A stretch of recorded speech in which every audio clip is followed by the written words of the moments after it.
Well, back to my block Jags. I am Danilo Scurry, and another loser Monday. Jacksonville Jaguars fall to the Minnesota Vikings 27-24 in an overtime victory for the Vikings, not for us because it's a loser Monday. We had Mike Glennon with his second start, and to be honest, I like Mike Glennon. I wish we would have started Mike Glennon a lot sooner in the season, way before they decided to tank. As a fan, I want to see the team win. I want to see the team do good. I want to see the team be successful. And I really wish they would have chose Mike Glennon when they seen Minshew wasn't it.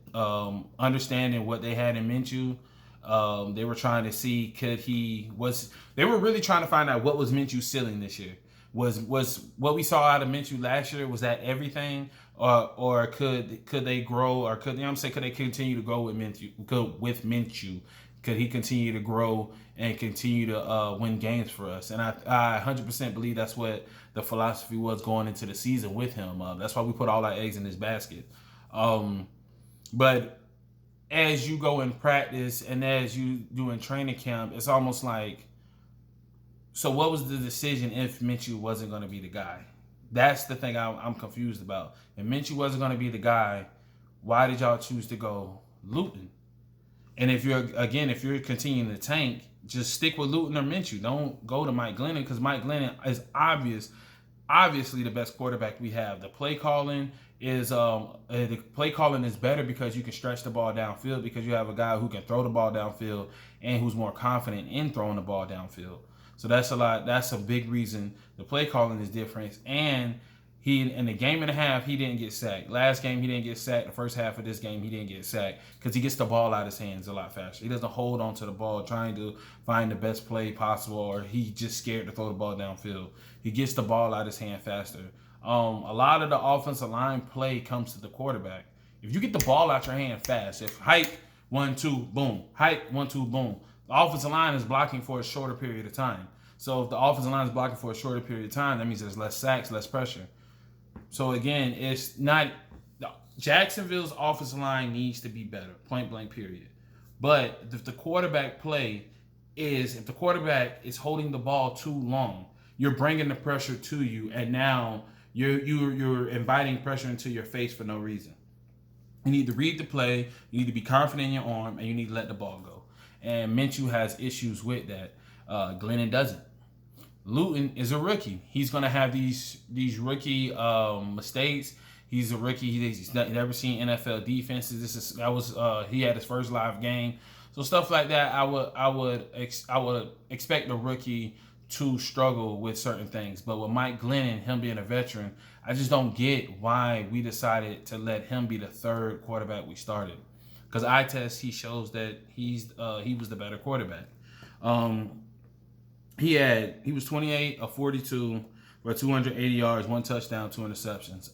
One of his touchdowns, he threw a bad pass. It was in double coverage and ended up ricocheting off somebody and fell right in Chenault's hand in the end zone. So that was one touchdown that he got. The one touchdown he got, and it was lucky, but hey, we scored off of it. James Robinson, he did what he normally does. 18 for 78 yards. He does his thing. James Robinson, he's the third leading rusher in the league. I wouldn't be surprised if it's between him and Herbert. Herbert, or Jefferson being the rookie of the year. They're probably going to give it to Herbert or Jefferson. More likely Herbert, because he's a quarterback. And we're Jacksonville. I mean, he's an undrafted. We don't get no love. It's probably going to go to him. Colin Johnson, rookie receiver. 4 catches, 66 yards.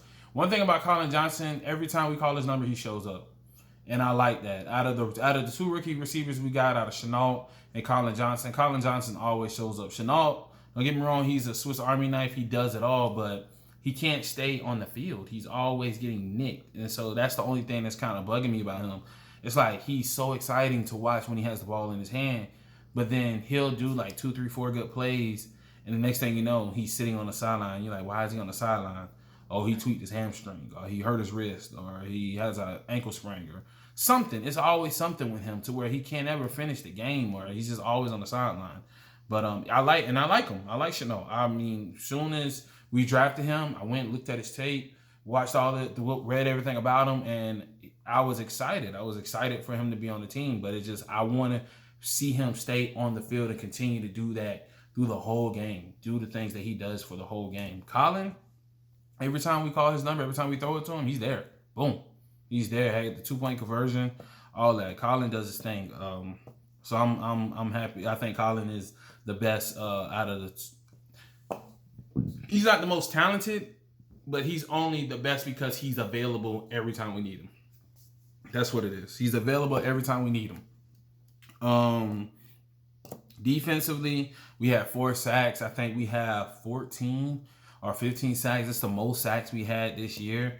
Dewan Smoot, when I tell you Dewan Smoot, if you watch Dewan Smoot every play, he reminds me of Yannick because Yannick motor never stopped.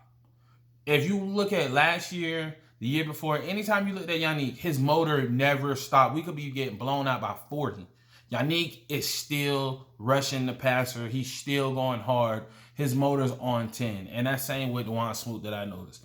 I noticed this year. He got 2 sacks yesterday. He's definitely playing for a contract. I want to say this is last year on his deal, and he's definitely playing for a contract. And he's going to get a contract. It might not be with us, but he's definitely going to get a contract. Joe Schobert, he had a good game. He had a pick 6, and he had a sack. This is one of his best games that he's played since he's been with us. And I said dog name earlier. Ekel, one of our D linemen, he ended up getting a sack. I know we got a lot of D linemen. We don't know who they are. They're literally rotating new guys in. I don't know if they're undrafted practice squad guys, but he's one of them. He got a sack. It's crazy. I didn't see Taven Bryan out there at all yesterday. That's wild. First round draft pick. He's not even touching the field no more, but they don't want to call him a bust. But that's a whole nother story. Our defense, they played, at first they looked pretty good first half, and then Jefferson started doing this thing. Jefferson ended up having 9 catches, 121 yards on the touchdown. He burnt, it's another guy, I don't know how to say his name, Barque. He got him in the end zone with a nice route that he ran, and he was just wide open. I want to say his name is Barque. I don't know how to pronounce the buddy name. Dalvin Cook did what Dalvin Cook does, but he had to grind for this one.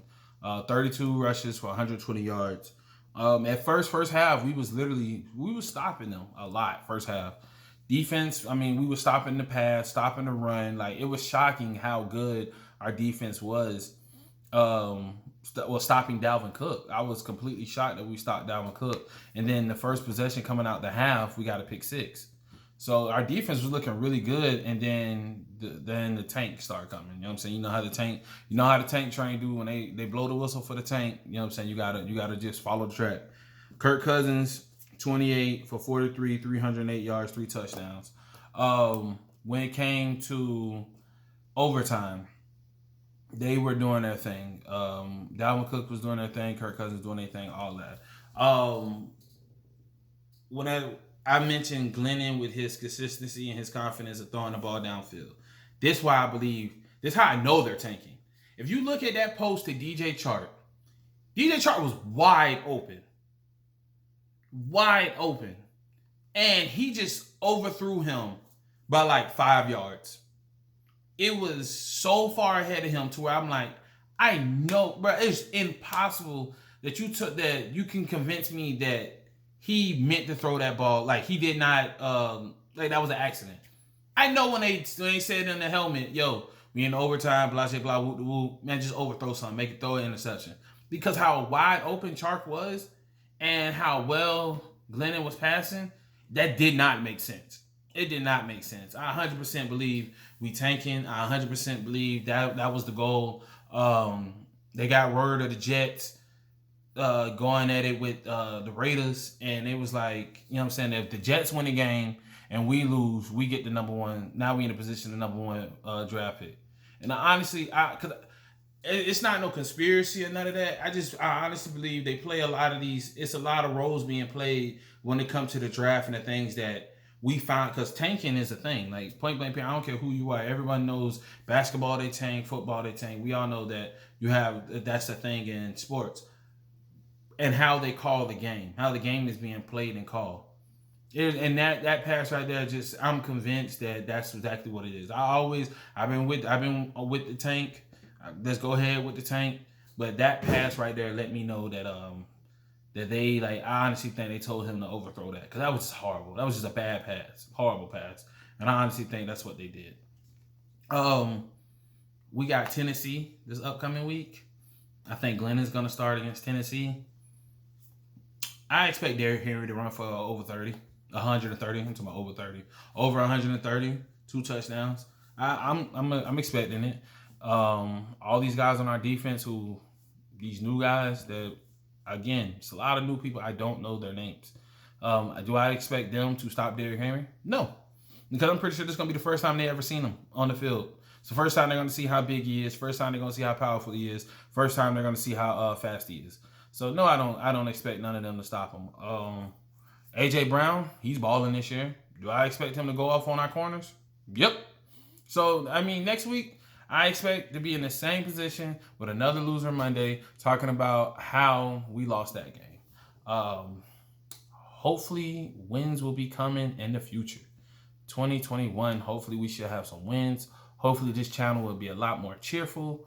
Hopefully the city will be a lot more cheerful. Hopefully the fan base will be a lot more cheerful and have something to root for.